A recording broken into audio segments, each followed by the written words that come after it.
Salam əziz izləyicilər, xoş gördük hər birinizi. Bugün biz sizə eyni köklü sözlər mövzusunu izah edirik. Kökləri eyni olan düzəltmə sözlər eyni köklü sözlər adlanır. Bir cərgədəki sözlərin eyni köklü olması üçün müəyyən şərtlər ödənilməlidir. Gəlin görək o şərtlər hansılardır. Birinci, eyni köklü sözlər düzəltmə olmalıdır. Yəni həmin sözlərin tərkibində leksik şəkilçi olmalıdır. Yazaq bura bağça sözünü, bağban sözünü və bağlıq sözünü. Və bu sözləri kök və şəkilçiyə ayıraq. Bağ sözün kökü ça leksik şəkilçi, bağ sözün kökü ban leksik şəkilçi, bağ sözün kökü lıq leksik şəkilçi. Bəli, bu sözlər düzəltmə sözlərdir. Hər birinin tərkibində leksik şəkilçi var. Biz bu cərgədəki sözləri eyni köklü sözlər hesab edə bilərik. Yox, əgər bizim cərgəmizdə olsaydı bağça, bağban,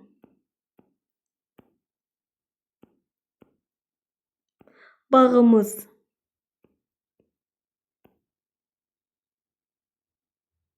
bu zaman eyni köklü sözlər cərgəsi pozulardı. Niyə? Birinci və ikinci sözlər eyni köklüdür, bəli. Amma üçüncü sözümüzdə bağ sözün kökü ımız mənsubiyyət şəkilçisidir və bu şəkilçi qrammatik şəkilçidir. Söz sadə sözdür. Sadə söz olduğu üçün bu söz eyni köklü sözlər cərgəsini pozur. Və yaxud da ola bilərdi bağban,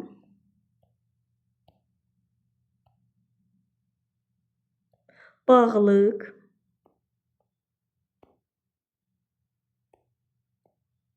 bağlar, yoxdur bağda. Elə yazaq bağda. Burada da birinci və ikinci sözlər eyni köklüdür.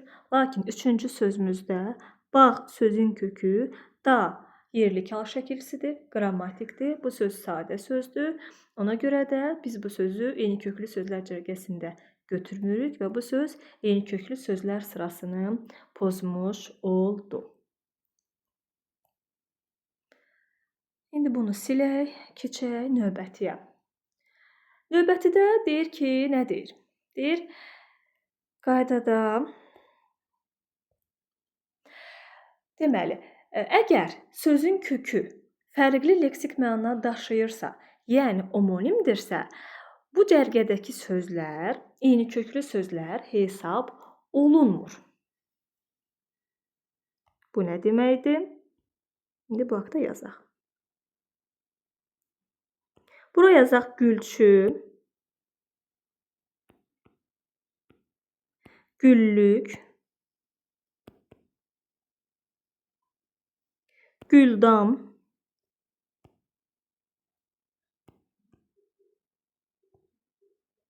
lap Gülüstan sözündə yazmaq olar. Bir variantlı şəkilçimizdir. Gəlin indi bu sözləri kök və şəkilçiyə ayıraq.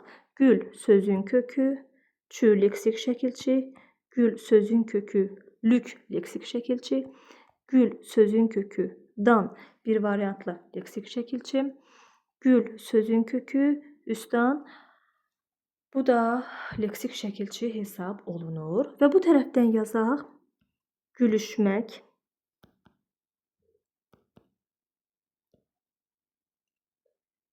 güldürmək,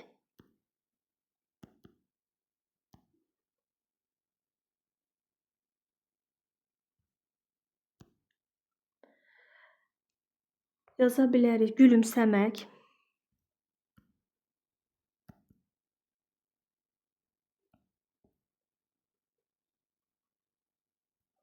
gülünc sözündə yaza bilərik.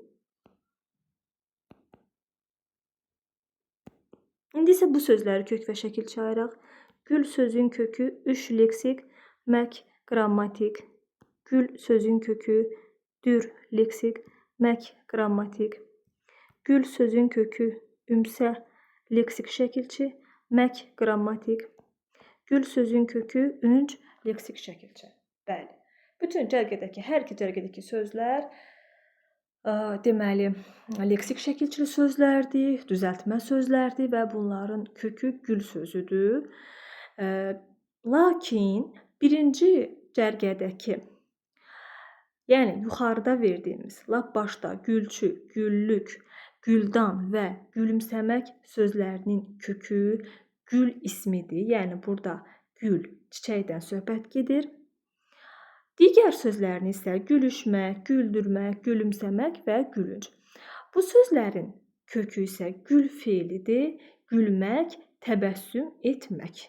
Baxın, bunların kökü homonimdir, fərqli leksik məna daşıyırlar. Bu baxımdan biz birinci və ikinci cərgədəki sözləri əgər qarışdırıb versələr bizə, biz bunları eyni köklü sözlər cərgəsi götürməyəcəyik. Yəni, birinci cərgədəki sözlər bütövlükdə öz aralarında eyni köklüdür. İkinci cərgədəki sözlər də öz aralarında bütövlükdə eyni köklüdür. Amma birinci və ikinci cərgədəki sözləri qarışdırıb versək, yəni gülçü, güllük, gülümsəmək və yaxud da güldan, gülüstan, güldürmək, yəni qarışdırıb iki söz bundan, bir söz bundan və yaxud da əksinə üç söz bundan, iki söz bundan bu şəkildə versək, bəzilərinin kökü çiçək sözü olacaq, bəzilərinin kökü gülmək, təbəssüm etmək bu feil olacaq. Buna görə də biz bunları eyni köklü sözlər götürməyəcəyik və siyahıya digər sözləri də yazaq, hansı ki bunlar bizim testlərimizə çox düşür. Bunların hamısı haqqında danışaq.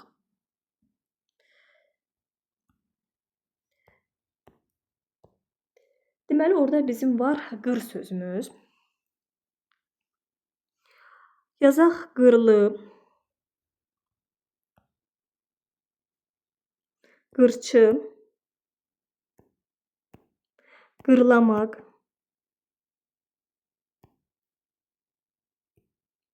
və aşağıdan yazaq qırıntı, qırğın, qırıcı.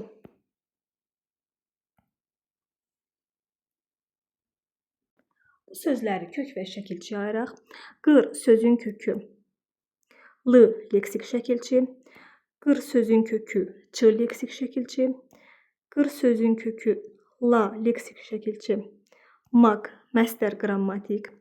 Yenə qır sözün kökü ınt leksik şəkilçi, qır sözün kökü ğın leksik şəkilçi, qır sözün kökü ıcı leksik şəkilçi. İndi baxaq. Birinci cərgədəki qır sözü ilə ikinci cərgədəki qır sözünün mənası fərqlidir. Birinci cərgədəki qır sözünün mənası qara rəngli qatı maddədir. Hansı ki bunu səklərə filan vururuq. Amma ikinci cərgədəki qır sözü qırmaq, öldürmək, məhv etmək bu mənadadır. Ona görə də birinci cərgədəki sözlər öz aralarında eyni köklü sözlər cərgəsidir. İkinci cərgədəki sözlər də, yəni qırıntı, qırğın və qırıcı sözlər də öz aralarında eyni köklü sözlər cərgəsidir. Yox, əgər biz bu iki cərgəni qarışdırsaq, iki söz bundan, bir söz bundan bu şəkildə versək, bu zaman deyəcək ki, bu sözlər eyni köklü sözlər cərgəsi deyil, çünki bunların kökü homonimdir, fərqli leksik mənaya malikdir. Növbəti yaza bilərik daş sözünü.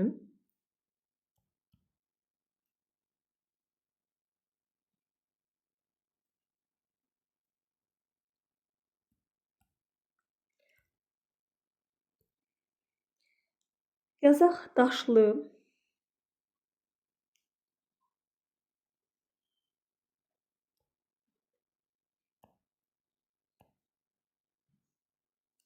daşlamaq,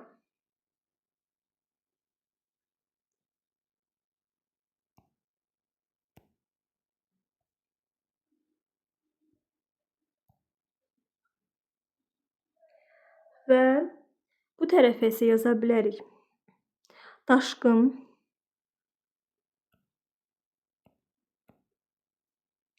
daşırmaq,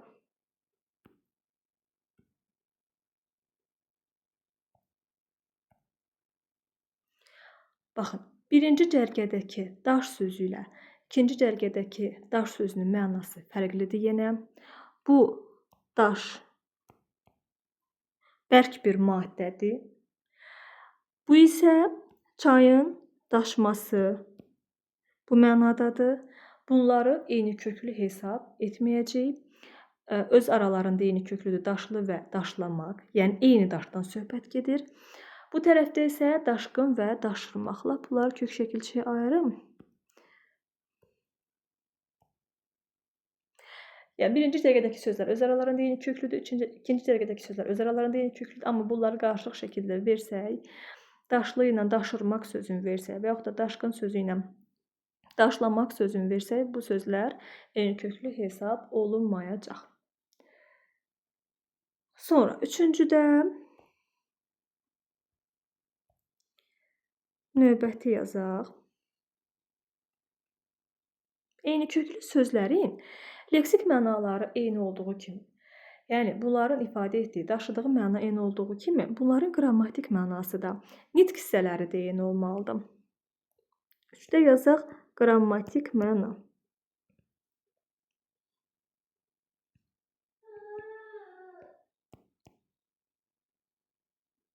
Eyni olmalıdır. Eyni. Baxaq bizim məşhur sıx və düz sözlərinə. Sıx sözü sifət və fe'l kimi ola bilər.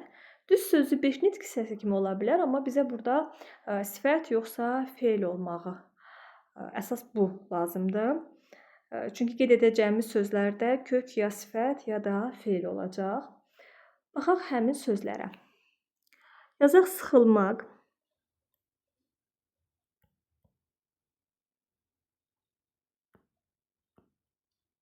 Sıxıcı.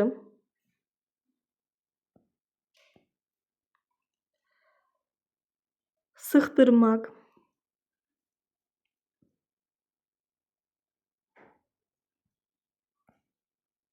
Sıxıntı.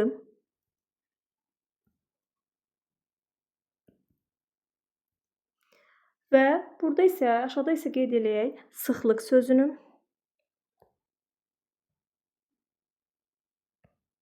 Sıxlaşmaq sözünü. İndi bunların köklərinə baxaq. Sıxılmaq sözünün kökü, hamısının kökü sıx sözdür. Görək burada sıx sifətdirmi, yoxsa fe'ldirmi? Sıx sözü burada fe'ldir. Il leksik şəkilçi, maq qrammatik. Sıx sözün köküdür, ıcı leksik. Sıx sözün köküdür, dır leksik, maq qrammatik. Sıx sözün köküdür, ıntı leksik. Bu tərəfdə isə sıx sözün köküdür, lıq leksik. Yenə sıx sözün köküdür, laş leksik, maq qrammatik. Birinci cərgədəki sıx sözləri fe'llərdir, ikinci cərgədəkilər sifət. Biz bunu necə yadda saxlaya bilərik? Ən vacib məqama gəldik. Ya biz şəkilçini əzbərləməliyik ki, nədən nə düzəldir? Məsələn, il şəkilçisi fe'ldən fe'l düzəldir. Icı fe'ldən sifət düzəldir. Dır fe'ldən fe'l düzəldir. Təbii ki, dilimizdə şəkilçilər çoxdur və hamı şəkilçinin hansı nitq hissəsini, hansı nitq hissəsi düzəltdiyini əzbərləyə bilmir. Yəni bu onun üçün çətindir hamı üçün. Bunun üçün də başqa bir metod var. Biz həmin şəkilçi ilə başqa bir söz tapırıq. Elə bir söz tapırıq ki, o söz tək bir sözdür də, yəni omonim olmayan sözdür. Və iki cür anlaşıla bilməyən sözdür. O baxımdan problem yaratmır. Il şəkilçisini qoşaq başqa bir sözə baxılmaq. Bax, nə oldu? Fe'l. Deməli, sıx da olacaq fe'l. Sıxıcı. Məsələn, buna qoyaq yandırıcı. Yandır, nə et? Fe'ldirmi? Bəli. Deməli, sıx da fe'ldir. Sıxdırmaq. Məsələn, aldırmaq, baxdırmaq. Görürsünüz, fe'ldir. Deməli, sıx söz də fe'ldir. Sıxıntı, qazıntı. Qaz sözü fe'ldir. Deməli, sıx söz də fe'ldir. Bu tərəfdə isə sıxlıq, yaxşılıq sözünü verə bilərik. Baxın, yaxşı necə? Sifətdir. Deməli, sıx söz də sifətdir. Sıxlaşmaq, buna verərik yaxşılaşmaq. Yaxşı sözü. sifətdir. Sıx sözü də sifətdir. Deməli deyə bilərik ki, birinci dərəcədəki sözlər eyni köklüdür. İkinci dərəcədəki sözlər eyni köklüdür. Əgər biz birinci və ikinci dərəcədəki sözlərdən qarışdırıb versək, yəni sözlərin bəzilərinin kökü feil, bəzilərinin kökü sifət olacaq və artıq bunlar eyni köklü sayılmayacaq. Növbəti sözümüz düz sözüdür. Düz sözü ilə də bağlı burada yazaq sözləri.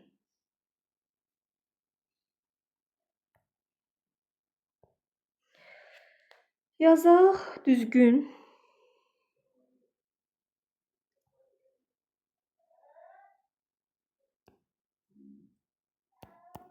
Yazaq düzgün. Düzülmək.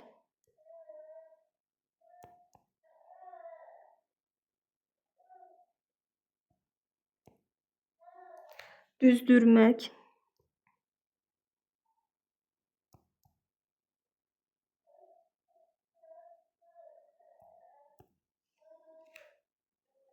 Düzüm, yəni saç düzümü.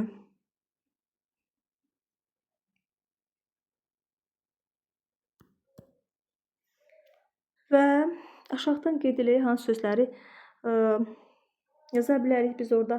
Düzəlmək sözünü.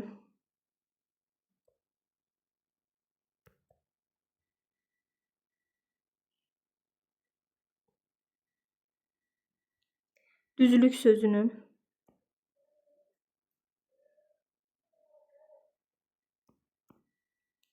Düzlənmək sözünü.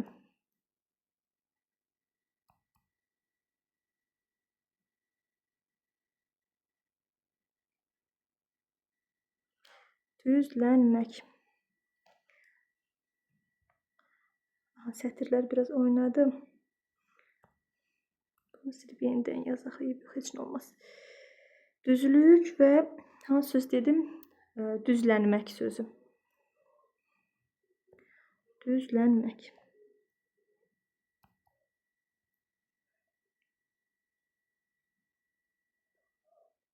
İndi baxaq. Düzgün sözünün kökü. Görək ümumiyyətlə bu sözlərin kökləri hansı nitq hissəsidir? Düz sözün köküdür, gün leksik. Düz sözün köküdür, ül leksik, mək qrammatik. Düz sözün köküdür, dür leksik şəkilçidir, mək qrammatik. Düz sözün köküdür. Burada leksik şəkilçi kimi işlətmişik. Bu feildən isim yaradan şəkilçidir. Düzəlmək sözündə düz sözün kökü əl leksik şəkilçidir, mək qrammatik. Düzlük, düz sözün kökü lük leksik şəkilçidir.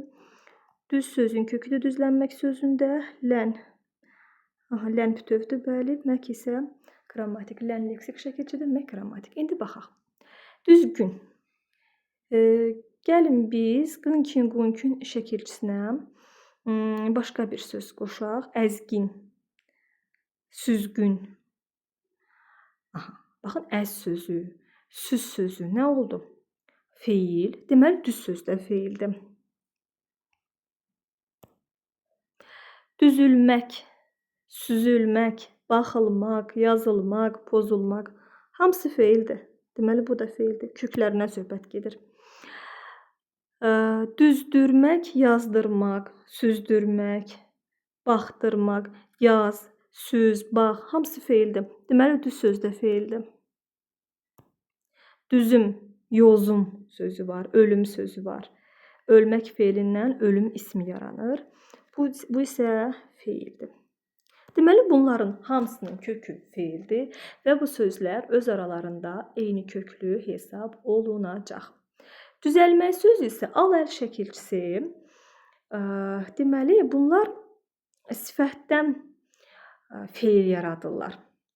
Məsələn, qoca, qocal, uca, ucal, yəni burada a düşür, l olur şəkilçi kimi. Ucalmaq, qocalmaq, sonra hansı sözümüz var? Qaralmaq sözü. Deyə bilərik genəlmək sözünü. Bunlar hamısı sifətdən feil yaradır. Deməli, düz sözü də sifətdir. Yazaq bura sifət. Düzlük, yaxşılıq, pislik, gözəllik. Aha, yaxşı, pis, gözəl sözləri sifətdir. Deməli, burada düz söz də sifət olacaq. Düzlənmək, lanlən şəkilçisi, məsələn, hazırlanmaq. Hazır sözü sifətdir. Deməli, düz söz də sifətdir. Deməli, deyə bilərik ki, bu sözlərdə, bu üç sözdə öz aralarında eyni köklü ola bilər. Lakin biz birinci və ikinci cərgədəki sözləri qarışdırsaq, bu cərgəni eyni köklü sözlər cərgəsi götürmürük. Ona görə ki, bunların kökləri fərqli nitq hissəsi hesab olunur. Sonra eyni köklü sözlərlə bağlı başqa bir qeydimiz var. Onu da bura qeyd eləyək, yazaq.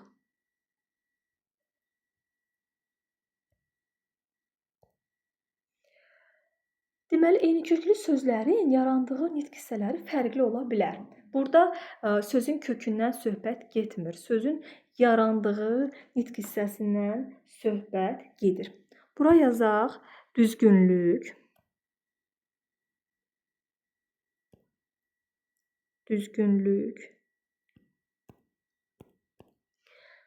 və yazaq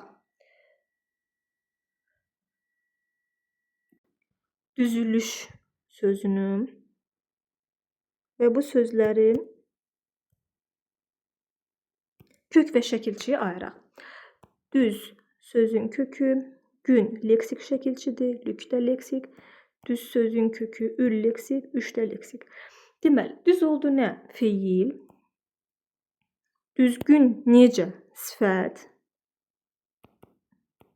Düzgünlük nə? İsim. Digər sözdə düzülüş. Deməli, ıl illəyə qoşuldu feillərə. Düz sözü feildir. Ül, düzül, nə et? Feil. Düzülüş nə? İsimdir. Hə, bunu da elə burada aydınlıq gətirək demişkən, biri var sözün kökü, biri var sözünün yarandığı nitq hissəsi.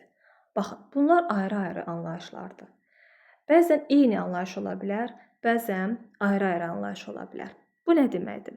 Sözün kökü onun ilk kök və şəkilçi ayıranda ilk leksik məna verən və şəkilçi ilə bağlantı, aralarında bağlantı olan, əlaqə olan bir hissədir. Hansı ki sözü kök və şəkilçi ayıranda köklə şəkilçi arasında bir əlaqə, bir məna bağlılığı olmalıdır. Sözün yarandığı nitq hissəsini isə sözü kök və şəkilçiyə ayırırıq. Bizə qrammatik şəkilçi burada lazım deyil. Çünki qrammatik şəkilçi sözün mənasını dəyişdirmir, yalnız formasını dəyişdirir. Bu baxımdan böyük bir əhəmiyyətə malik deyil. Sözün son leksik şəkilçini əlimizlə bağlayırıq, son leksik şəkilçini və baxırıq. Əlimizdə nə qaldısa, sözün yarandığı nitq hissəsi odur. Düzgünlük sözündə biz lük hissəsini əlimizdə bağlasaq, əlimizdə nə qalacaq? Düzgün. Deməli, söz düzgün sifətindən yaranıb. Düzgün sifətindən yaranıb. Yazaq bura.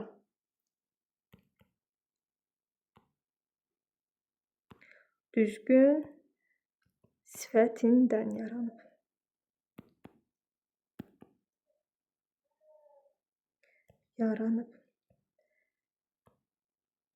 Bu tərəfdə isə düzülüş. Son leksik şəkilçi hansıdır? Üç. Üçü əlimizdə bağlasaq, əlimizdə nə qalacaq? Düzülmək feili. Deməli, bu söz düzülmək feilindən yaranıb. Düzülmək feilindən yaranıb. Sözlər eyni köklüdür. Hər ikisinin kökü düz feilidir, düzmək feilidir. Lakin yarandığı nitq hissələri fərqlidir. Birinin yarandığı nitq hissəsi düzgün sifətidir, digərinin yarandığı nitq hissəsi düzülmək feilidir. Bu da ola bilər, bu normal bir şeydir. Əgər sözdə bir leksik şəkilçi varsa, sözün kökü ilə yarandığı nitq hissəsi eyni şey olacaq. Yazaq bura maraqlı. Yəni bunun bu söhbətlə əlaqəsi yoxdur. Elə belə yazaq. Bu haqda bayaq danışdım, ona görə belə bir söz yazaq. Maraqlı. Maraq sözün kökü, leksik şəkilçi. Maraq nə isimdir? Maraqlı necə? Bu isə sifətdir. Sözün kökü maraq ismidir. L-nı əlimdə bağlayanda, onsuz da mənim bir dənə leksik şəkilçim var da, düzdürmü? Bu L-nı əlimdə bağlayanda başqa heç nə əlimdə qalmır. Və elə qalan hissə maraqdır. Deməli, sözün kökü də maraq ismidir. Sözün yarandığı nitq hissəsi də maraq ismidir. Çünki mənim L-nı əlimdə bağlayanda heç nə əlimdə qalmır. Başqa heç nəyim yoxdur. Bu şəkildə. Və bir dənə də qeyd yazaq biz eyni köklü sözlərlə bağlı. Baxın, biz bayaqdan deyirik ki, eyni köklü sözlərin kökü amonim ola bilməz. O nə mənada deyirik amonim ola bilməz? Bir cərgədə eyni köklü sözlər cərgəsi verilibsə, həmin cərgədəki sözlərin kökü amonim ola bilməz. Öz aralarında, yəni bir-biri ilə amonim ola bilməz. Yoxsa ümumən, yəni digər başqa bir sözlə amonimlik təşkil edə bilər. Bunu belə izah eləyək ki, amonim sözlər eyni köklü sözlər cərgəsində çıxış edə bilər. Lakin kökləri bir-birinə qarşı amonim olan sözlər bir cərgədə yer ala bilməz. Yəni, bir cərgədə, əgər biz eyni köklü sözlər cərgəsini axtarırıqsa, həmin cərgədəki sözlərin kökü amonim ola bilər. Amma necə? Bir-biri ilə. Bir cərgədəki 3 söz varsa, o sözün ikisinin kökü bir məna, birinin kökü bir məna daşımasın. Bir-biri ilə amonimlik olmasın. Başqa vaxt amonim ola bilər. Ona qalsa biz gül sözündən danışdıq, daş sözündən danışdıq, bağ sözündən danışa bilərik. Bağ sözündən yox, əvvəldə danışdıq. Onu düzəltməli baxımından dedik. Qır sözündən danışdıq. Bunlar amonim sözlərdir, ayrı-ayrılıqda. Amma bir cərgədə deyiriksə, bir-birinə qarşı amonim deyil. Ayrı-ayrılıqda amma qır sözü amonimdir, daş sözü amonimdir, gül sözü amonimdir. Məsələn, yaş sözü haqqında danışaq, o sözə toxunmamışıq. Yazaq bura yaşlanmaq.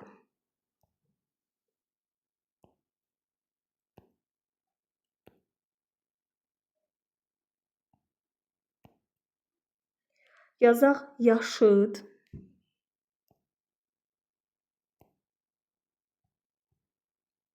Və yaşamaq.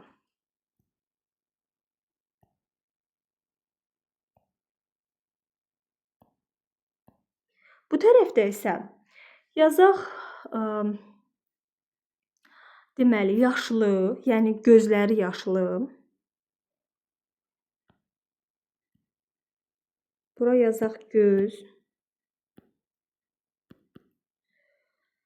Və yaşarmaq sözünü də yaza bilərik.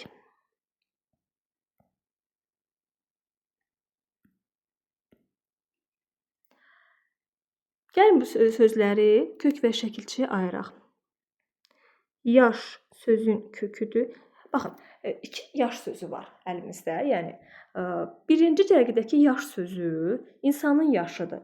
Yəni doğulduğu gündən bu günə kimi keçən bir vaxtdır. 50 yaş, 100 yaş və s. İkinci cərgədəki yaş sözü isə nəm mənasında, sulu mənasında, yaşlı göz, yəni bu sulu göz, nəm və yaxud da yaşarmaq, elə burada da gözlər sulu olur. Bu baxımdan bu sözlər, yəni 2 yaş sözü bir-biri ilə bir-birinə münasibətdə amonimdir.